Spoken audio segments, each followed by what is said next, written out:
company to exist. But what I'm saying is that, you got people who, that's all they know. So if you're not teaching, it's gonna take a transition. It's gonna take a transition. You gotta go into Harlem, and you gotta really deal with, there's a whole socialization process that's going on for 50 years. That's not going to just. You're right. But you know what? We'll just do this. Oh, no, I think these people are more realistic. You know what? I believe they I are. hope so. They're more pragmatic and more when realistic. we're in a system. I listened to Roseanne Barr yesterday. Yeah. And she's running. I thought she was right on point. She rules. She said, I'm not. She said she differs with Ron Paul. She said, because I'm for bigger government. I'm like, tax me and let me, really give everybody what they need. So, it's like. But the people don't get the tax money, though. But but if she's from her platform, they would. Right. If you have people like that who don't have any taxes, they can actually give it to the people, not have it go through a series of government and government and government. And every step of the way, there's a bureaucrat stealing money. So the tax money never actually gets down to the people who actually need it. But I don't care what system you have, you're always going to have somebody stealing money. That's just how people are. You know what? You'll never find no system And where Ron Paul's limited. Even to the most grassroots of grassroots. Yeah, but you know what? Always going to be somebody stealing some money. Ron Paul's. But you got to be able to have a system in place that really deals with the overall survival of those people that are. Ron Paul's government would prosecute any kind of theft like that. Right now, it's preferential theft. Right. If you've paid enough ahead of time. We know that. Yeah, they do what they want. I mean, if you look at his vote, like it's not like this is new. Like he's voted against the Iraq War, he voted against the Patriot Act, he voted against the bailouts. Like he's not for big government. He's not for the war. $1.5 trillion now we're spending. We're keeping oil down. Like Iraq, there's a lot of oil in Iraq. We're not taking it because we want the oil prices up. Because then they make billions of dollars. Like if there was more oil, there's more alternative energy. Like oil prices could be like 50 cents if they actually let them drill all over like where they want to drill, or if they actually like that whole oil spill. Like they could have plugged that up. They didn't want to. Like they want less oil so they can charge more for it. And they really wanted to clear out New Orleans area. That was propagated. That was all done so that they could get that real estate. Did you see other Ron Paul guys? Yeah? Nice to meet you, Dan. Awesome. I think my greatest political person, and I think the smartest person ever in American history is Malcolm.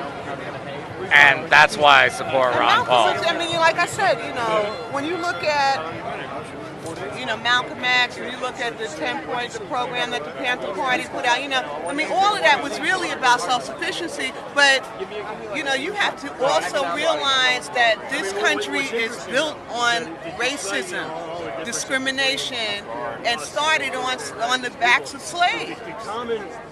That's the history of this Well, that was country. also the bankers, too. Yeah, well, we know it's the bankers. What I'm saying is that the fact remains that the slavery existed. This is how the country was built. All right? The White House. Cotton was king. The White House itself. Right. All right? And black folks, free labor, had to suffer and die. And this country was basically built on that. So the rampant racism that has gone throughout the history of this country cannot be suddenly, looked at through this rose-colored lens. You have to acknowledge that there are people who, as a result of that lineage and the pathology that goes through families and all of that, okay, are suffering now and are not going to suddenly change over because they've been socialized in a certain way overnight. Yeah, you know because though. there's a new administration. These things have to, and I don't hear people really talking about that. It's all looked at from this kind of hand-determined, idealistic view. And like I said, those ideas are great. But I know people that are starving, on 112th Street and Adam Clayton Powell that don't have any jobs and don't have any food right now. So this is what we have to kind of consider. the South Bronx. because take a little trip on the 4 train and go up to the Bronx and see what's I haven't happening. been there since the early '90s, but it was crazy. Come on. And all of the people that Giuliani, when he sold all of these buildings in the city and displaced them and moved them all the way to hell out in Brooklyn and all the way up in the Bronx somewhere and everything, these people don't have any money.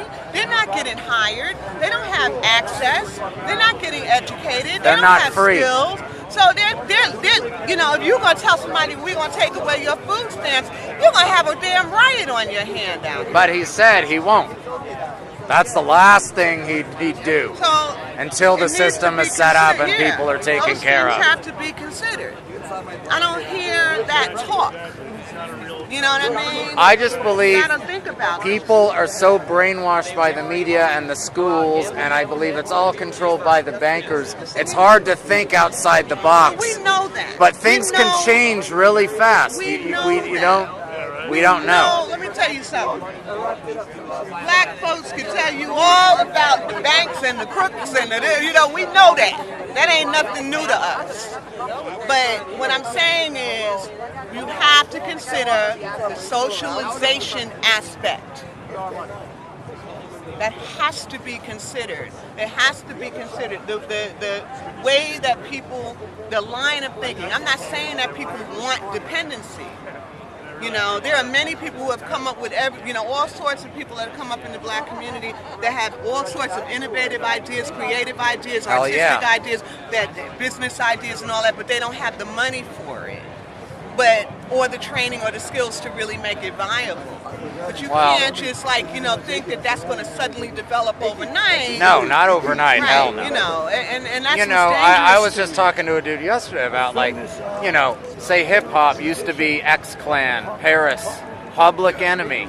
There was an absolute the record plan. industry purposely got rid of it. And then what did we get? NWA Well, no, that's and because they wanted to sell materialism crack. Crack it was marketing for crack. my clothes are cool, my rims, my chains. You gave criminals record deals, and this is what happens. Most of those guys that were selling those songs came out of they were crack dealers.